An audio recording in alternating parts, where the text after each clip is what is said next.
Muy buenas noches a todos los que nos están sintonizando. Bienvenidos a una nueva emisión de Mundo Increíble. Yo soy Fernando Carrizales y qué bonito viernes estamos teniendo. Ahora sí, un clima bastante templado. Ya se están acabando los calorones, ya no estamos sudando tanto, ya no nos estamos quemando y nada más va a ir a la baja la temperatura conforme vayan pasando las semanas. Y qué bueno, hay que estarnos preparándonos para Halloween, para Día de Muertos.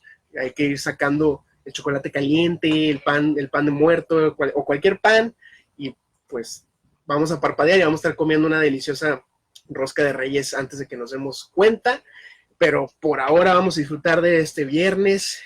Ya hay que quitarnos todo el estrés del trabajo, el estrés de la escuela, de lo que hayamos estado haciendo.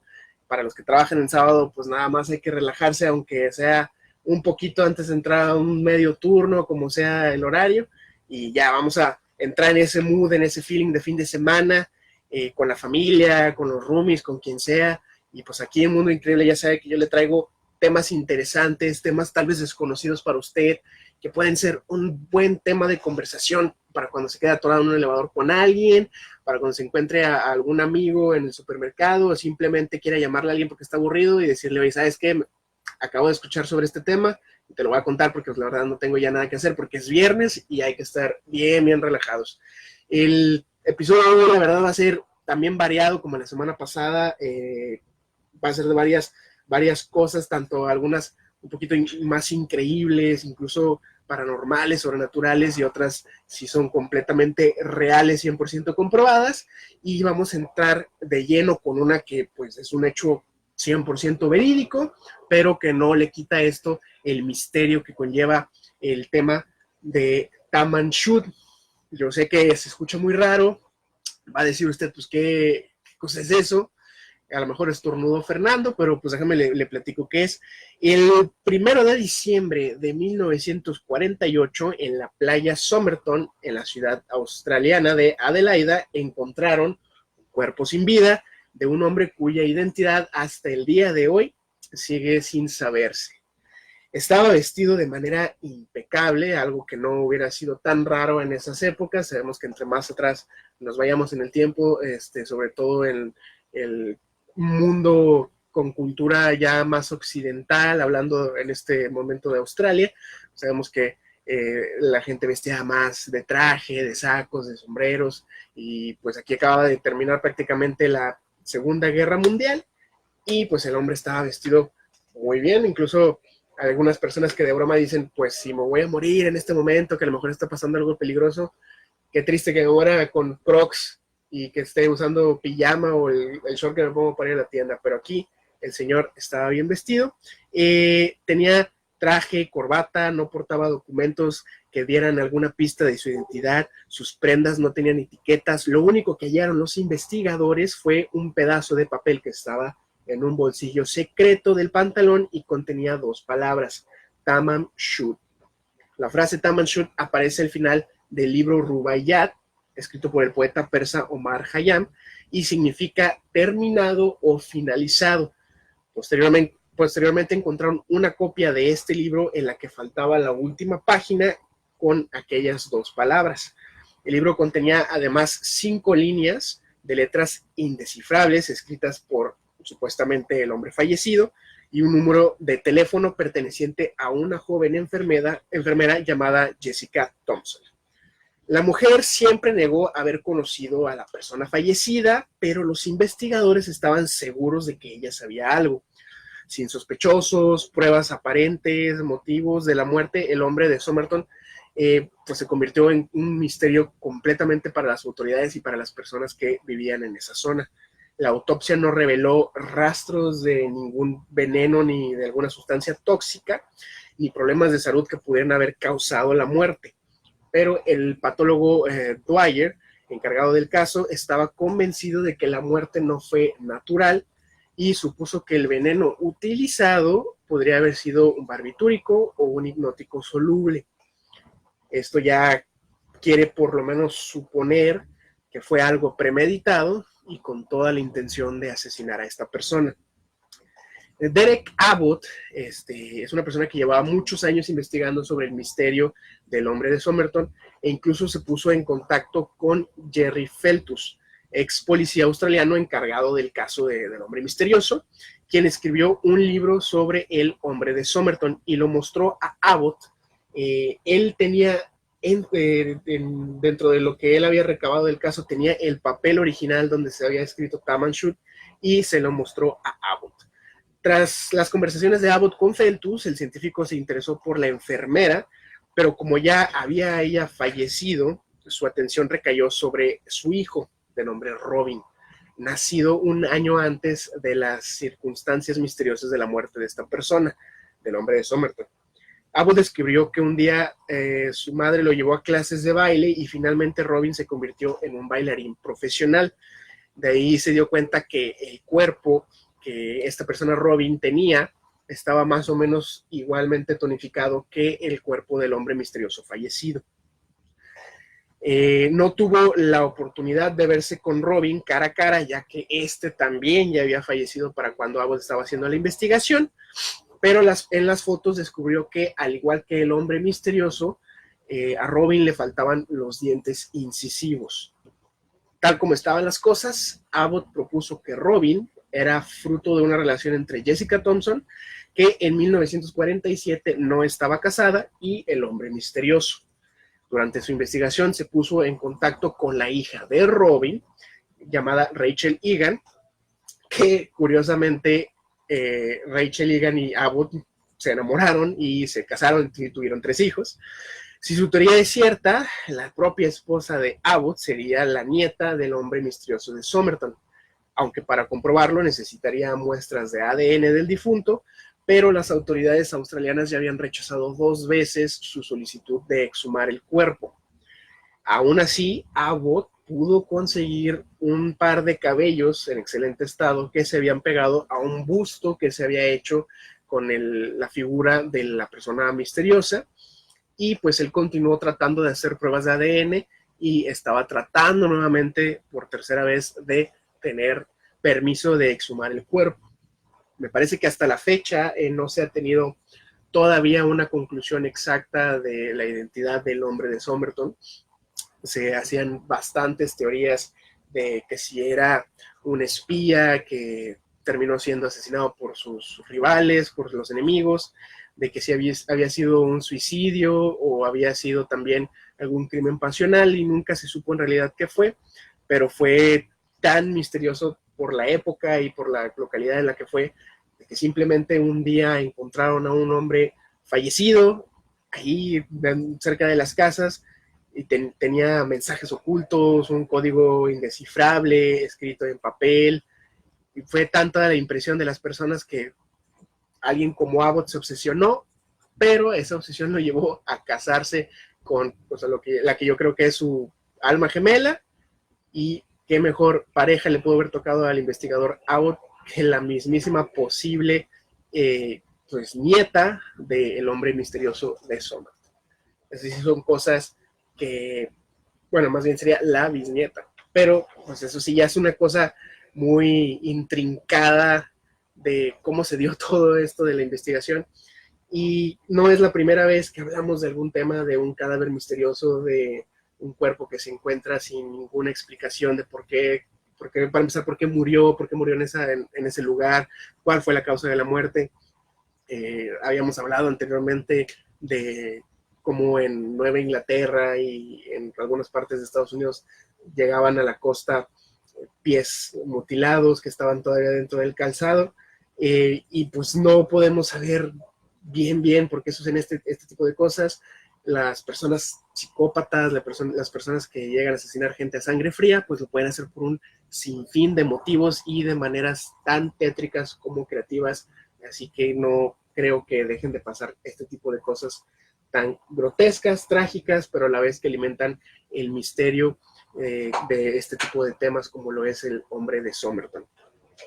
Y ahora yéndonos a un tema del que yo soy verdaderamente fanático y que incluso ya hemos mencionado varias veces en emisiones pasadas, se trata de una más de las desapariciones en masa de un gran número de personas que simplemente se desvanecieron y no hubo ninguna explicación que se pudiera dar sobre por qué. Como por ejemplo ya habíamos hablado anteriormente de la colonia de Roanoke a los principios de la colonización americana, de cómo una pues esa suerte de expedición de colonos se asentó en la costa este de Estados Unidos, y cuando los demás colonos llegaron a revisar, estos simplemente ya habían desaparecido y habían simplemente dejado en un árbol tallado la palabra Croatoan. Pero esto es sobre el poblado de Angicuni, que es un poblado, era un poblado de esquimales, y el misterio comenzó en el año de 1930, cuando el cazador Arnan Laurent y sus dos hijos vieron un extraño destello que cruzaba el cielo de Canadá.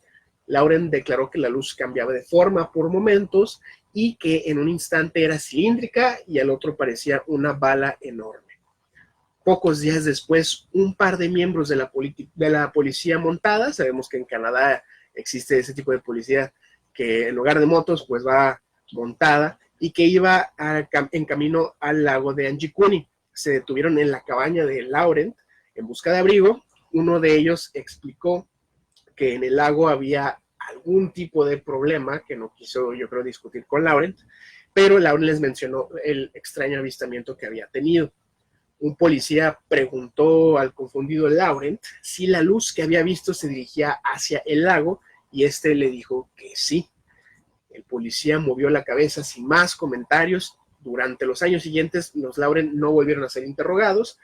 Ese fue un descuido pues comprensible en ese momento por la policía montada, ya que estaba ocupada con casos bastante extraños como los que iban a acontecer sobre el poblado de Angicuni.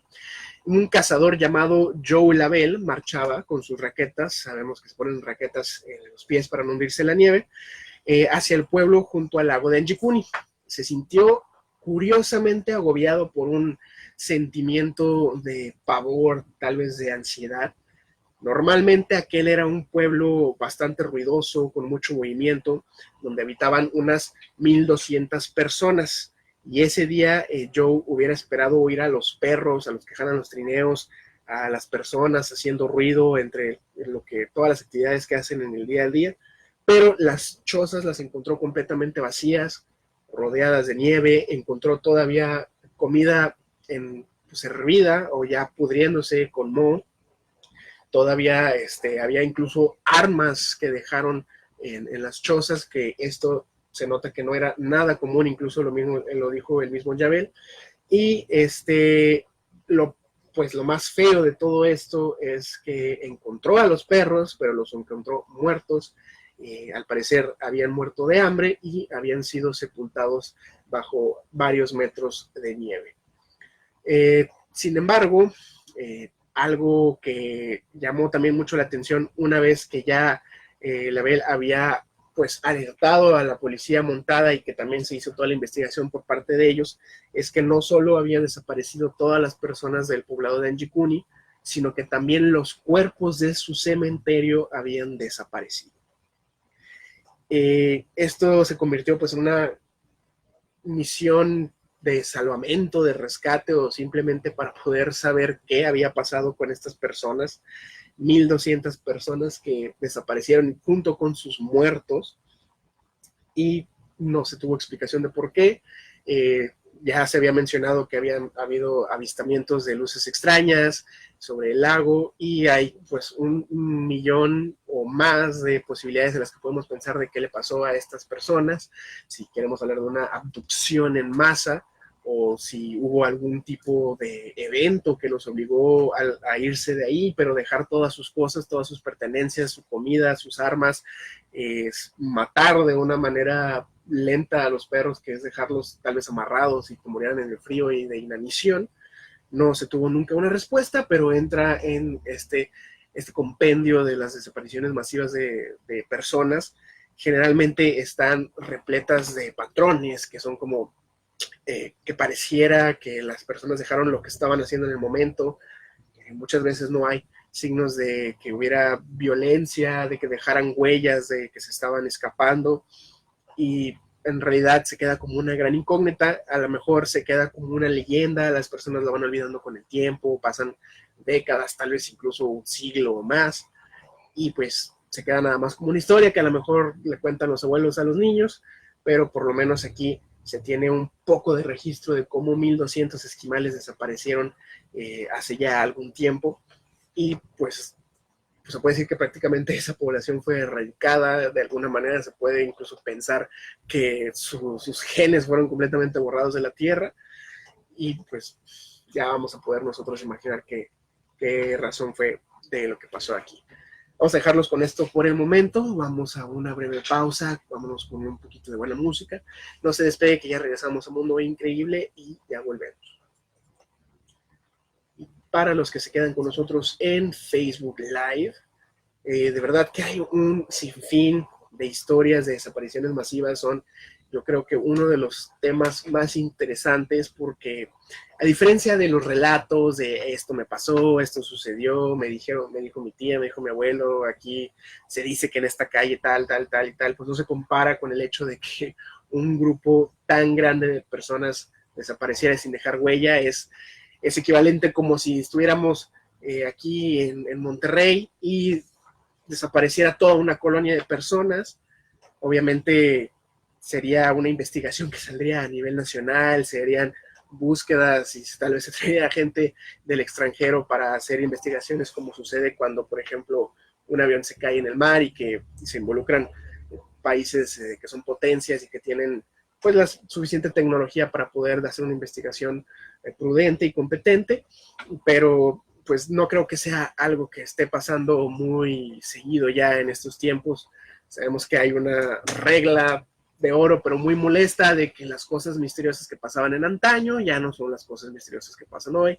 Y más allá de, no sé, el Malaysia Airlines que desapareció sobre el mar y otro tipo de desapariciones un poquito menos sorprendentes, pues es lo más paralelo que tenemos a este tipo de cosas, como la colonia de Roanoke, como el pueblo de Anjikuni. O bueno, otra cosa que se puede comparar un poco es el famoso Triángulo de las Bermudas. No sé si puede considerarse desapariciones masivas cuando es un avión, un barco, pero pues sí es desapariciones de decenas de personas.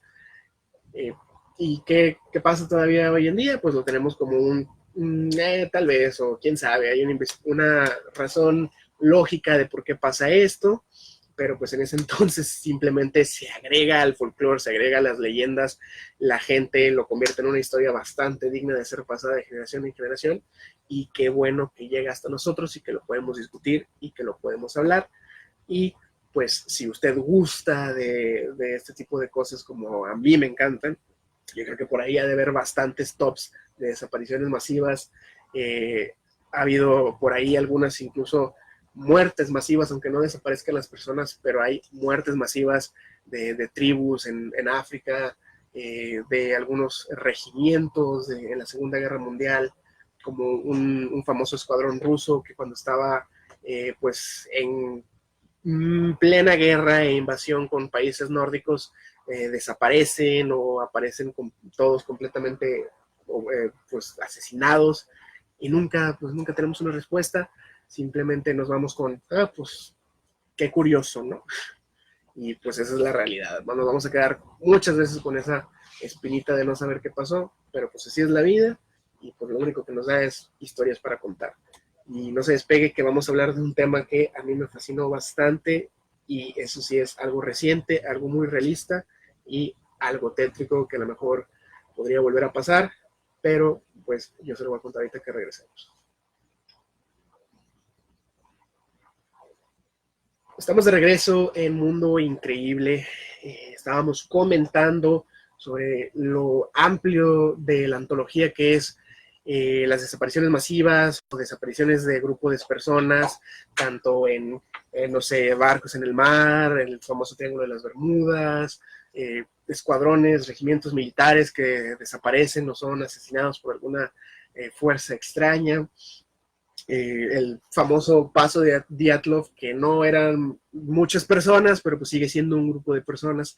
Hay una gran diferencia entre que si alguien desaparece, entre que si dos personas desaparecen, podemos llegar a pensar, pues un secuestrador, algún grupo delincuencial, crimen pasional, alguien que los conocía, lo que sea, pero cuando ya son varias personas y que no están necesariamente relacionadas por sangre, pues ahí sí se vuelve en una encrucijada de no tanto quién, sino qué les hizo a que desaparecieran o que fallecieran.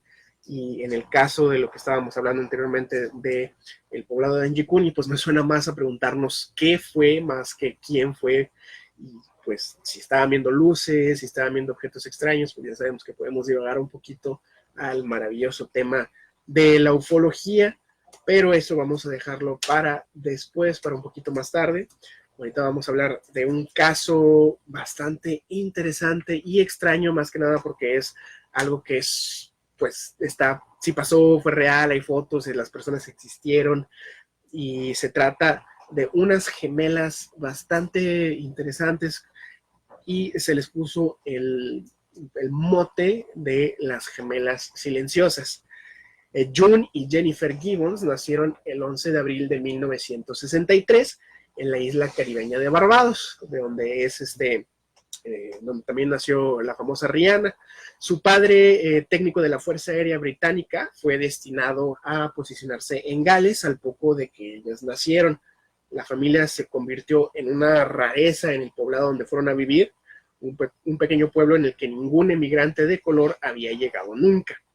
Tal vez por su estrecha relación de gemelas, ellas se demoraron un poco en poder desarrollar la habilidad de hablar, pero se la pasaban siempre jugando entre ellas dos.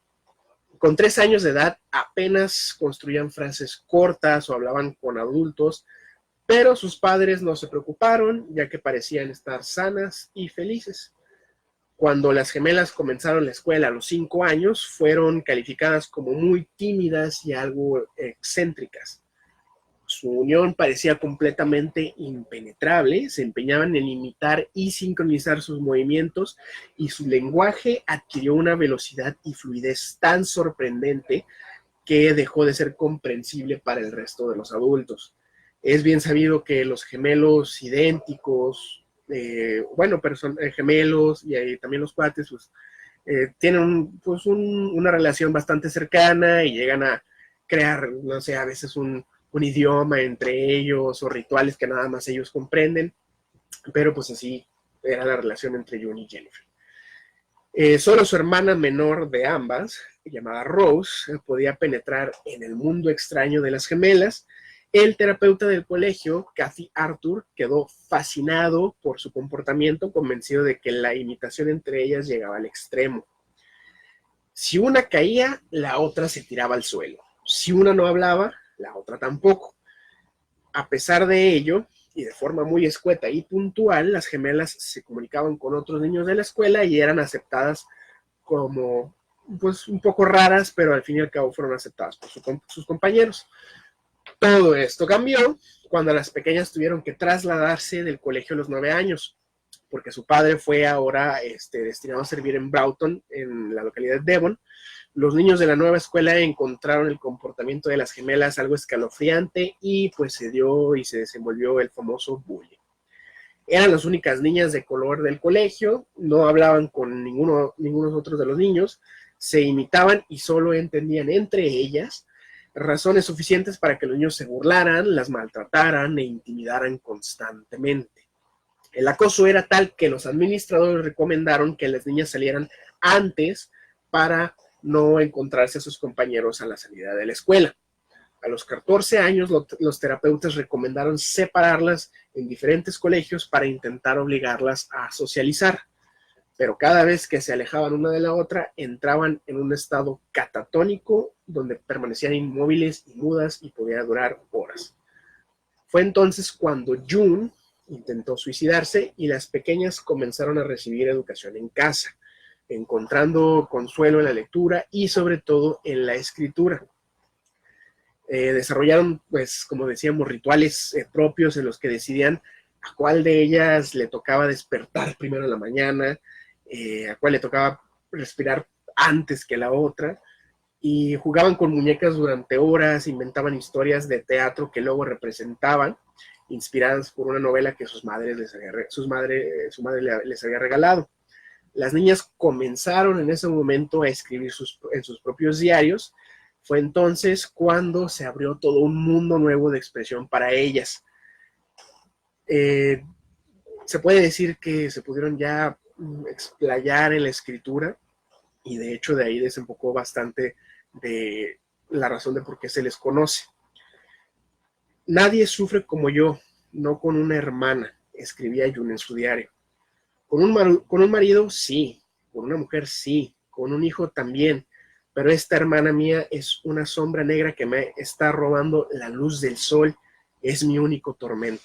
Eso fue lo que escribía June en su diario. Por su parte, la hermana, Jennifer, dejaba constancia también de que ella no estaba muy a gusto. Ella quiere que seamos iguales. Hay un brillo asesino en sus ojos. Querido Dios, tengo miedo de ella. No es normal. Algo la está volviendo loca. Soy yo.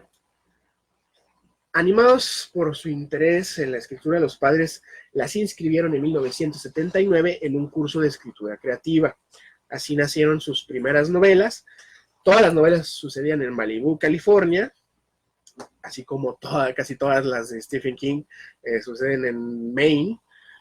Y otro patrón de que sus novelas se repetían era de que se trataban sobre jóvenes, violencia, relaciones, tabúes, comportamientos criminales, pues temas que en ese momento eran bastante picantes y explosivos. Aunque intentaron publicar sus obras, no lo lograron, y el siguiente paso fue hacerlas realidad. Así comenzaron a cometer robos, ataques e incendios provocados, pero lo más inquietante es que intentaron matarse una a la otra, a pesar de lo cual siempre se perdonaban y continuaban inseparablemente juntas. Con 18 años y tras intentar quemar un bar, fueron capturadas y condenadas a 14 años de internamiento en un psiquiátrico de alta seguridad, encerradas junto a criminales muy violentos, psicópatas, y estando muy medicadas, las gemelas dejaron de escribir completamente, pero continuaron haciéndolo en su diario, en el que plasmaron su declive psicológico. Nos hemos convertido en enemigos mortales, asegura Jennifer en su diario. Sentimos los molestos rayos mortales que despiden nuestros cuerpos golpeando la piel de la otra. Me pregunto a mí misma si puedo deshacerme de mi propia sombra, si es posible o imposible. Si mi sombra moriré, si mi sombra obtendré una vida, seré libre o me dejarán morir. Si mi sombra, que identifico como una cara de miseria y engaño y asesinato. Poco a poco desarrollaron una gran animadversión y desagrado entre ellas, convenciéndose de que ninguna podría ser normal ni feliz si seguían la otra con vida. Si estaban separadas, se extrañaban en silencio y en estado catatónico, pero apenas se veían, trataban de asesinarse entre ellas. Durante estos años comenzaron a hablar con otros pacientes y cuidadores, así como con la periodista Marjorie Wallace, quien recogió toda su historia. De pronto Jennifer, la hermana que era menor por 10 minutos, le confesó a Marjorie: Marjorie, voy a tener que morir. Cuando la periodista le preguntó por qué, ella simplemente se limitó a explicar: porque lo hemos decidido. Según confesaron más tarde, hacía tiempo que las gemelas habían llegado a un acuerdo en el cual una de ellas moriría. La otra debería empezar a hablar y llevar una vida normal. Se convencieron así de que una tendría que sacrificarse y Jennifer fue la elegida. En marzo de 1993, las gemelas fueron trasladadas a un hospital de mínima seguridad. Ambas entraron en la furgoneta que las trasladó al lugar, pero cuando llegaron, Jennifer había muerto. La autopsia reveló que no había ningún signo de violencia, ni lesiones de envenenamiento, ni nada. La muerte, al parecer, fue causada por una miocarditis aguda. June, la hermana que sobrevivió, declaró que Jennifer simplemente se recargó en su hombro, respiró y dijo: por fin estamos fuera. Esas fueron sus últimas palabras. Unos días después, durante la visita de Marjorie, la periodista, June le dijo: por fin soy libre, al final Jennifer dio su vida por mí. Esta es una historia completamente verídica. Están las fotografías de ambas gemelas, sus novelas, todo lo que ellas hicieron y lo que dejaron atrás como evidencia de toda esta vida pues psicópata y tan triste que tuvieron. No, yo no entiendo la verdad por qué se desarrollaron de esa manera si se mostraba que tenían padres que sí se preocupaban por ellas, que incluso impulsaron su talento de escritura y su creatividad. Sabemos que los gemelos idénticos pues son completamente algo aparte de lo que somos las personas normales, comunes, que nacemos solitos, pero como quiera esto se convirtió en un caso tan extraño, tan raro, al punto de que por qué no se podían separar, pero a la vez llegaron a quererse asesinar entre ellas al momento de estar juntas. Lo más extraño de todo esto es lo que decían de que una era la sombra de otra, de que no podían una ser feliz y la otra seguía viva, de tanto odio que se tenían entre ellas. Y sí, se puede hablar de muchos padecimientos mentales, de a lo mejor tenían esquizofrenia o algún desbalance químico en el cerebro, congénito tal vez, pero pues aún así sigue siendo algo bastante raro. Yo creo que son pocos los casos de gemelos idénticos que hacen este tipo de, pues, actos tan extraños. Me parece que recientemente en esta última década hubo por ahí un par de gemelas que incluso se volvieron prácticamente locas y empezaron a cuchillar personas y se trataron de lanzar al tráfico, pero pues en este caso fue tan interesante que tuvo la atención del psicólogo, psiquiatras, la periodista Wallace, y pues no sé si por ahí alguna persona tiene a su gemelo, y estaría interesantísimo que se preguntara si alguna vez te han dado ganas de asesinarme, o simplemente que pudieran preguntarse qué se siente sentir que nunca se van a poder considerar como una persona extremadamente individual, porque esto se puede pues ver en lo que decían la una de la otra, de que eran sombras, de que eran como un tipo de atormentador psicológico la una con la otra. Y pues sí es interesante saber qué representa un gemelo para el otro gemelo, sobre todo cuando son idénticos, porque sabemos que pues cuando son cuates, pues sí nacen al mismo tiempo, están dentro de su madre al mismo tiempo y todo, pero son personas pues diferentes. Cuando son gemelos idénticos, pues prácticamente estamos hablando de un ser humano que se dividió en dos, y eso en sí ya es bastante extraño. Yo creo que si nos sorprende hablar de la clonación, de la oveja Dolly, de cómo me parece que en China ya puedes pagar por clonar a tu mascota muerta y que la vuelvas a tener, aunque sea debatiblemente una completamente diferente, pues algo natural, pues es en este caso de los gemelos idénticos. Tendrán la misma alma, si es que usted cree en el alma, tendrán totalmente la misma composición psicológica, aunque ese sería un tema bastante interesante de hablar. Si ha habido gemelos idénticos que alguno padece esquizofrenia, bipolaridad, depresión y el otro no. Eso sí es algo que se puede investigar y lo podemos traer en otra emisión. Por lo pronto vamos a continuar con otro tema ya un poquito más fantástico, en este pues, popurrí que traigo para el día de hoy. Vamos a hablar de un famoso caso que puede meterse por ahí al tema de los vampiros, y es el del vampiro de Atlas. Lily Lindström, de 32 años, quien vivía sola en un departamento del área Atlas de Estocolmo, Suiza, era conocida por sus vecinos en el edificio como la chica de las llamadas. Ella era, pues, como se dice actualmente, una joven de la vida galante, pero la razón por la que le llamaban así era porque era la única en el edificio que tenía teléfono, ya que esto fue en la década de los 30. El 4 de mayo de 1932, el cuerpo de Lindström fue encontrado boca abajo en la cama, así como a la James Bond prácticamente, desnudo y extrañamente sin una gota de sangre. La policía había sido alertada por su amiga y compañera de oficio, Minnie Jansson, quien tenía varios días que no la veía. Cuando las autoridades entraron a la habitación y encontraron el cuerpo de Lindström, así como la ropa cerca de la cama donde yacía desde hace 2 o 3 días, pensaron que la causa de la muerte había sido recibir constantes golpes, algún ataque violento, pero la ausencia de sangre en el cuerpo fue lo que reivindicó a los investigadores de la policía, dándoles el caso más extraño creo que habían tenido hasta ese punto de sus vidas, y lo llamaron el de el vampiro homicida de Atlas. La evidencia mostraba que Lindstrom había estado involucrada en actividad sexual, probablemente con su homicida, justo antes de su muerte.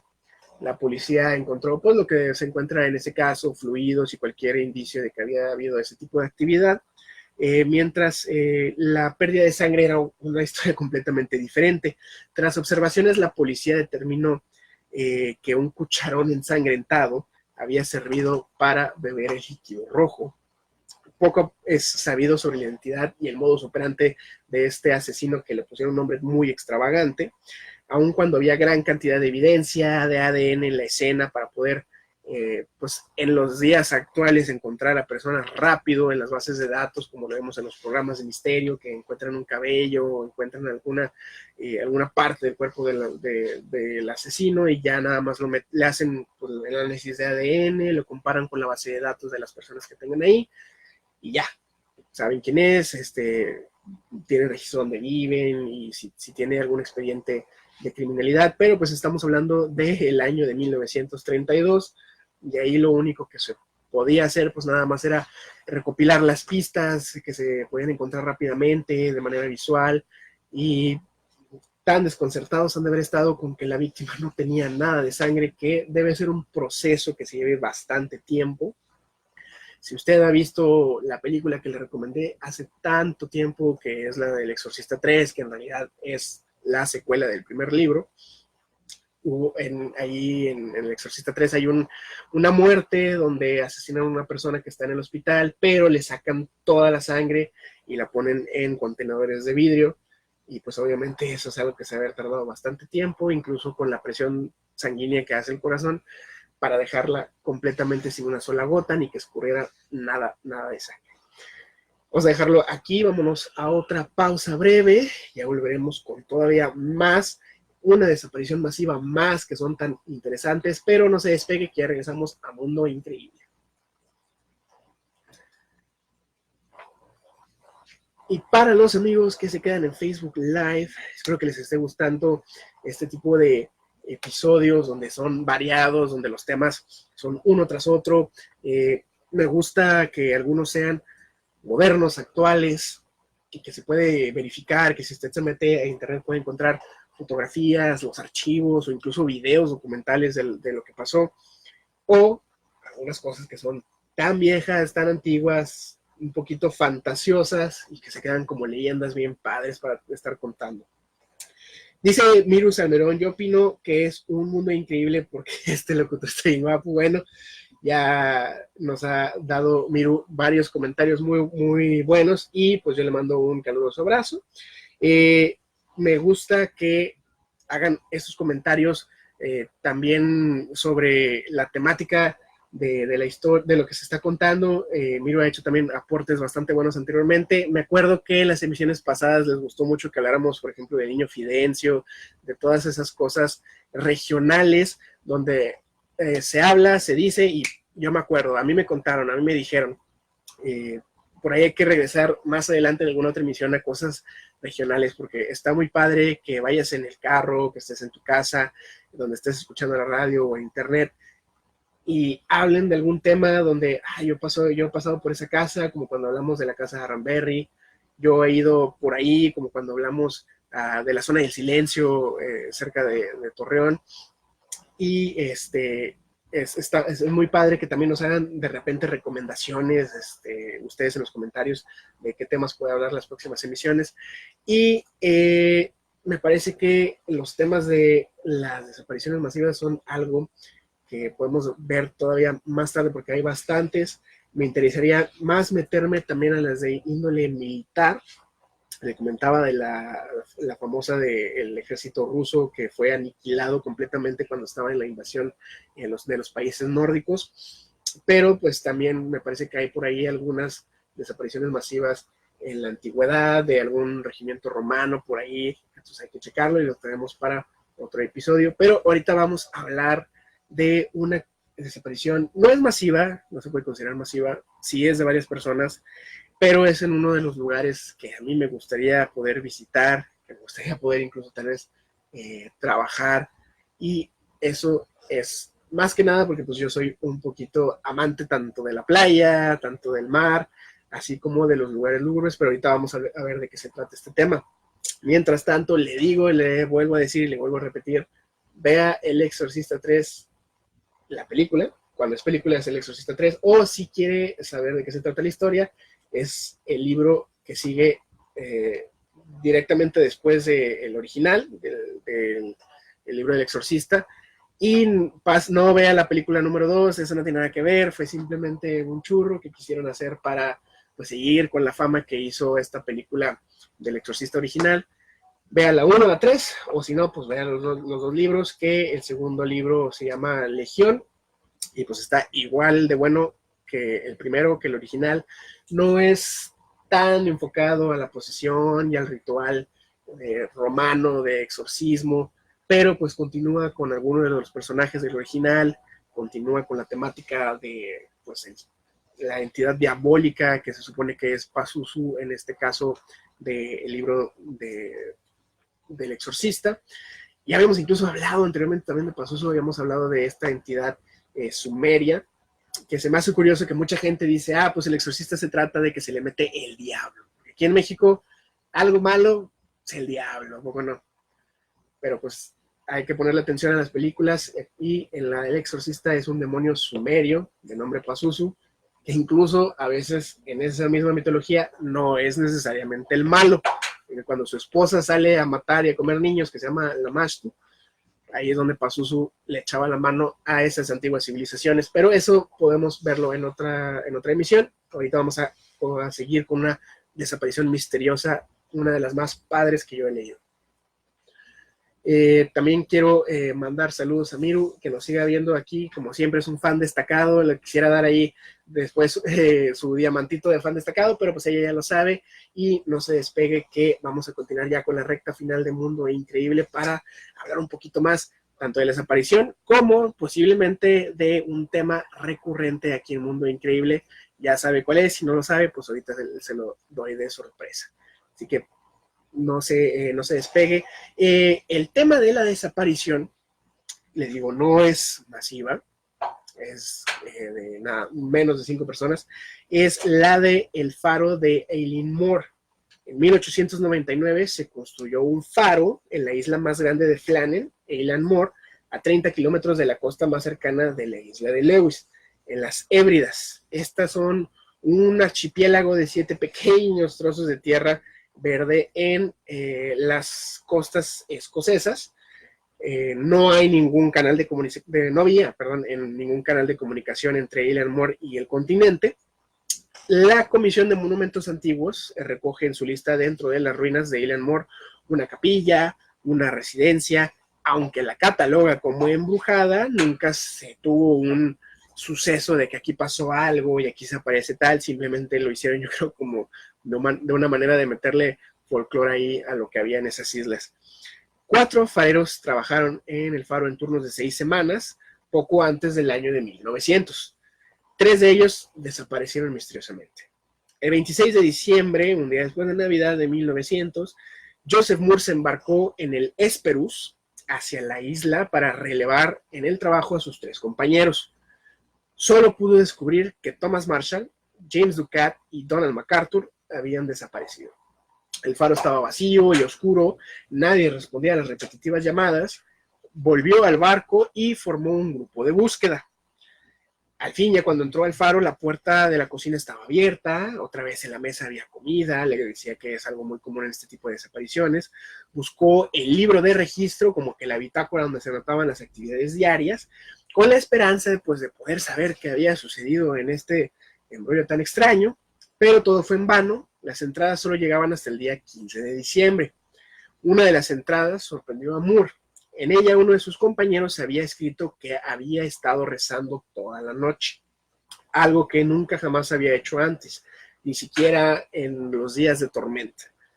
Aún más enigmático fue el hecho de que los habitantes de la isla Lewis no hubieran oído ni las tormentas, ni nada de lo que sucedió durante la desaparición. El Consejo del Faro Norte comenzó una investigación y concluyó que los 3 hombres habían sido arrastrados por una tremenda ola mientras trabajaban fuera del faro, que simplemente llegó al agua y pues se los llevó. Pero claro, los rumores comenzaron a surgir, los habitantes de esa zona empezaron a decir que uno de los trabajadores asesinó a los otros y después se suicidó. Un periodista escocés, Ian Campbell, estuvo un día de visita en Eilean Mor, en un día apacible. Estaba en la zona oeste de la isla cuando de repente el mar se elevó 20 metros por encima de la escollera del muelle. Todo volvió a la normalidad después de esto, así que surgió la duda de si eso pudo haber sido lo que se hubiera llevado a los trabajadores del faro, una ola enorme. Algunos también decían que el agua se había llevado a uno y los demás trataron de salvarlo y todos perecieron.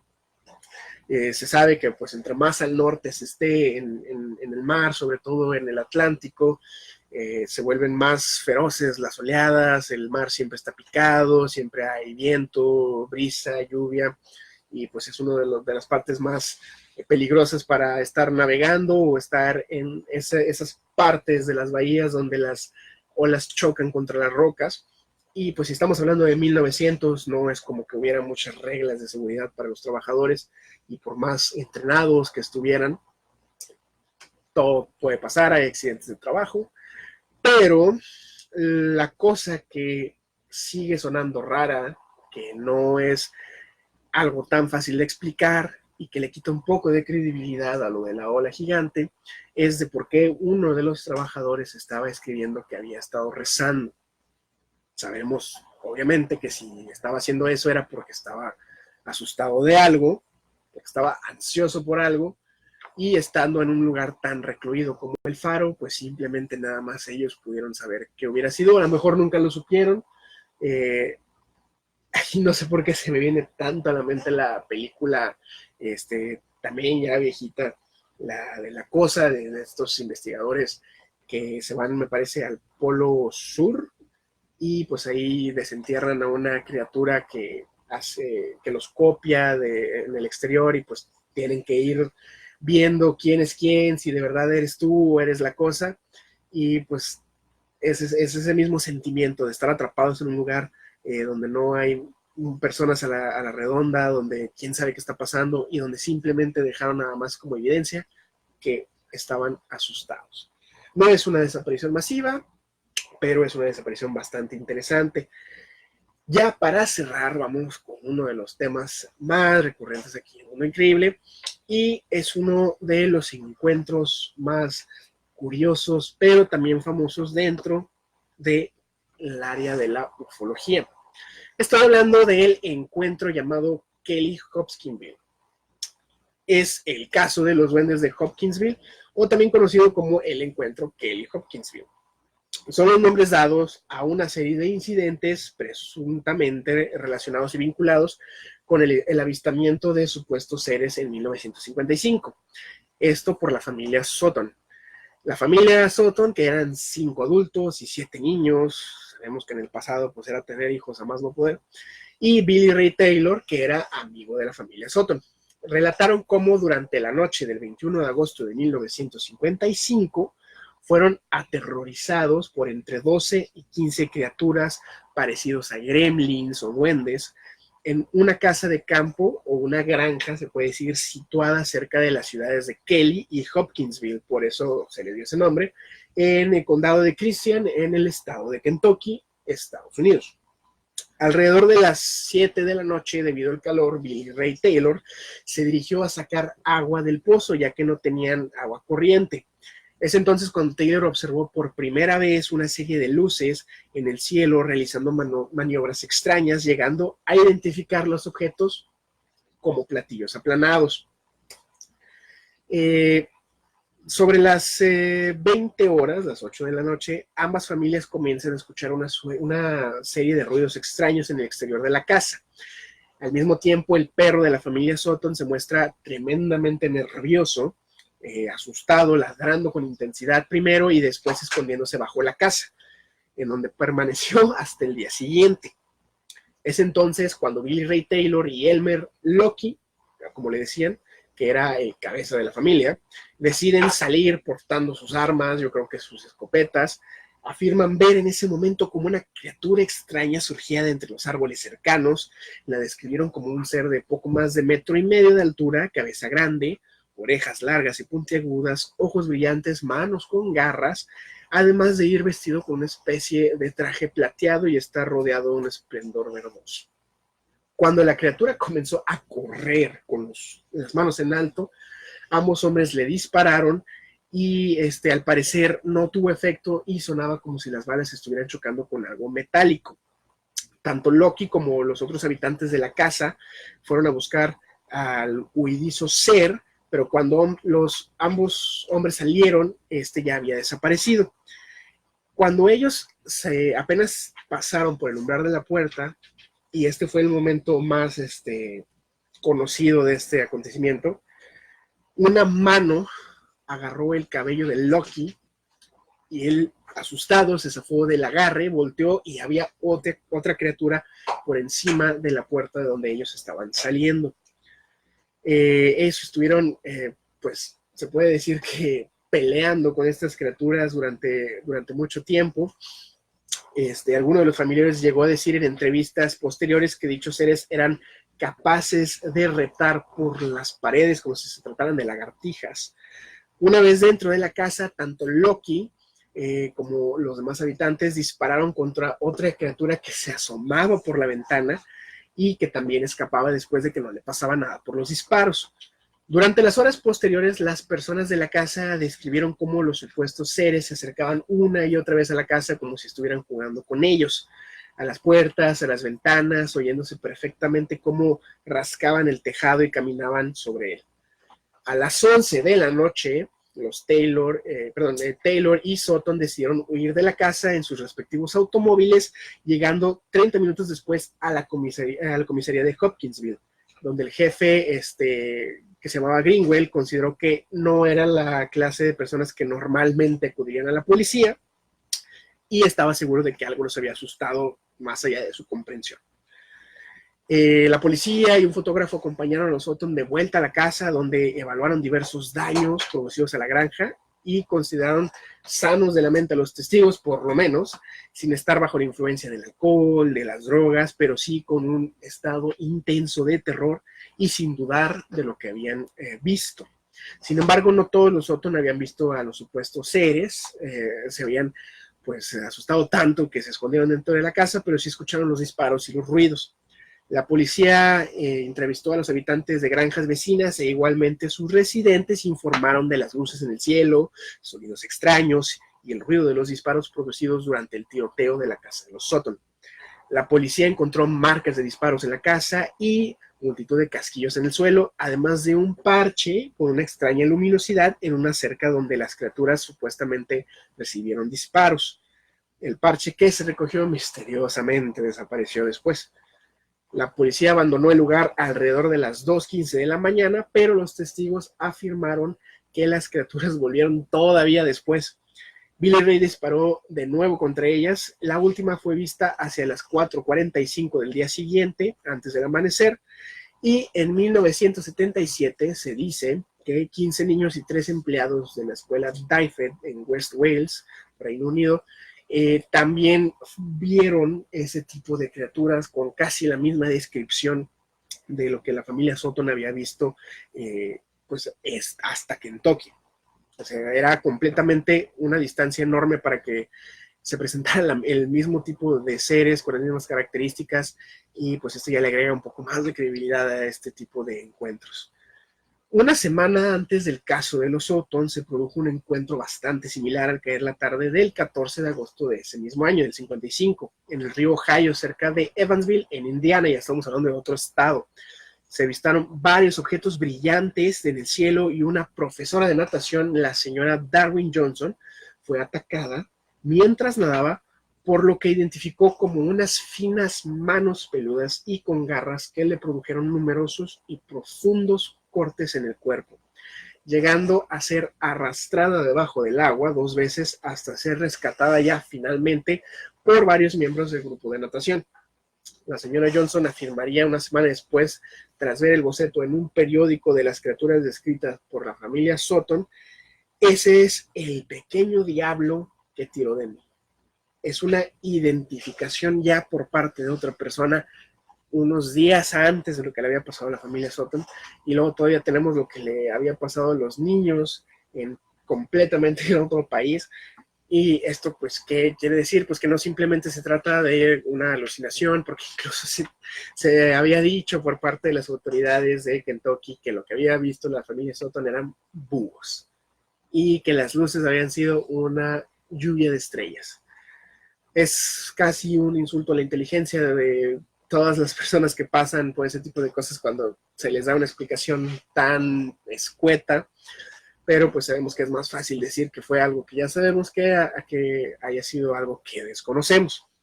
En este caso, por lo menos la familia Sutton tuvo algunas otras personas que vieron lo mismo, por lo menos las luces, por lo menos las cosas en el cielo, y no quedó nada más como una familia de locos que estaba alucinando por alguna intoxicación o alguna sustancia, y este caso se tomó de verdad como un acontecimiento extraño.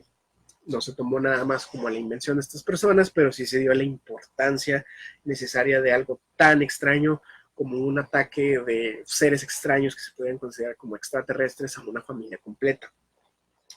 Se tuvo como un encuentro del tercer tipo. Sabemos que el primer tipo es nada más cuando se ve algún objeto volador en el cielo. El segundo tipo es cuando se encuentra alguna evidencia, como por ejemplo que el pasto donde se vio algún ovni está quemado, o hay radiación, o se quedó algún metal desconocido, pues es el tipo 2. El tipo 3 es cuando se ven a los supuestos extraterrestres, aunque sea a distancia o de alguna manera como lo vieron la familia Sutton. Y ya después está el cuarto tipo, de cuando hablamos de las abducciones. Y si están siguiendo el doctor Steven Greer, como yo se lo recomendé, tenemos el quinto tipo creado por él, que es un contacto iniciado por los humanos y que lo responden las entidades extraterrestres.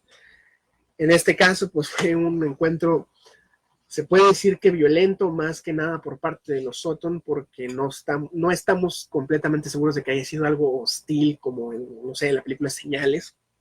Pero pues si estás en tu casa de noche y unas 12 o 15 criaturas extrañas luminosas de 1,5 metros con orejas puntiagudas están pues rondando tu casa y prácticamente jugando contigo como si estuvieras atrapado como un ratón dentro de la pared, pues yo creo que cualquiera sacaba su rifle, que pues en ese país sí lo pueden tener, y hubiera tratado de pues no iniciar una guerra interplanetaria, pero sí poder defenderse de algo desconocido que pues en ese momento no sabían ellos qué eran. Ahí no hay nada de, pues ellos dijeron que eran extraterrestres. Pues no, simplemente es una familia en ese momento completamente ignorante de lo que había pasado, y pues las autoridades igual, las personas de la localidad igual, y es hasta ahora que nosotros podemos tratarlo como un tema de la ufología. Pero pues bueno, espero que les haya gustado todo este compendio de diferentes temas de los que hablamos en la emisión de hoy. Hay bastante de que hablar más adelante, les digo, todavía podemos tener bastantes desapariciones masivas, más casos, más avistamientos, lo que sea, lo podemos discutir aquí. Y yo espero que nos sintonice como siempre los viernes de 8 a 9, Mundo Increíble. Y yo fui Fernando Carrizales, y como cada semana, pues les agradezco bastante que nos hayan acompañado. Así que no se pierda Mundo Increíble la próxima semana, y que tenga un excelente fin de semana. Nos vemos y nos escuchamos después.